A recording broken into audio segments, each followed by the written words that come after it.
સરકારી જમીન ખાનગી કંપનીને આગી આપી અંગત લાભ મેળવવાના કેસમાં પ્રદીપ શર્મા દોષિત સાબિત થયા। પૂર્વ આઈએએસ પ્રદીપ શર્માને વિશેષ અદાલતે દોષિત ઠેરવ્યા। જમીન સંબંધિત કેસમાં પ્રદીપ શર્મા દોષિત, અન્ય બે કેસમાં તેઓ નિર્દોષ સાબિત થયા।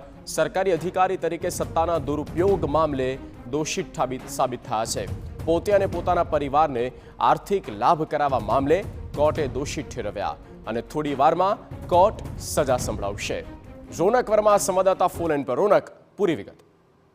તત્કાલીન કલેક્ટર તરીકે પ્રદીપ શર્મા ઉપર જે કેટલાક આક્ષેપો છે તે લાગવામાં આવ્યા હતા અને તે આક્ષેપો બાદ જે વિશેષ એજન્સીઓ છે તે એજન્સી તરફથી પ્રદીપ શર્મા વિરુદ્ધ જે જુદા જુદા ગુના નોંધવામાં આવ્યા હતા।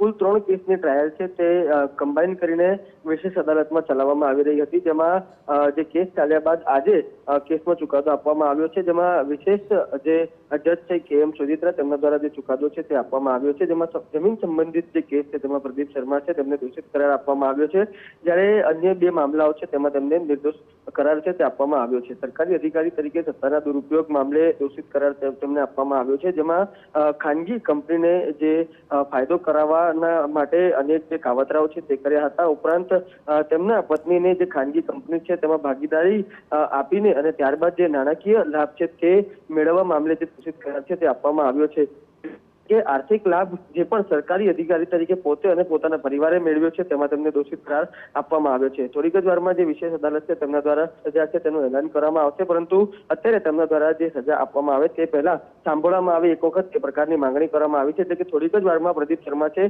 તે સજા સંભળાવતા પહેલા પોતાનો પક્ષ મૂકશે અને પોતાનો પક્ષ મૂક્યા બાદ કોર્ટને જે પ્રમાણે યોગ્ય લાગશે તે પ્રકારે સજાનું એલાન કરવામાં આવશે।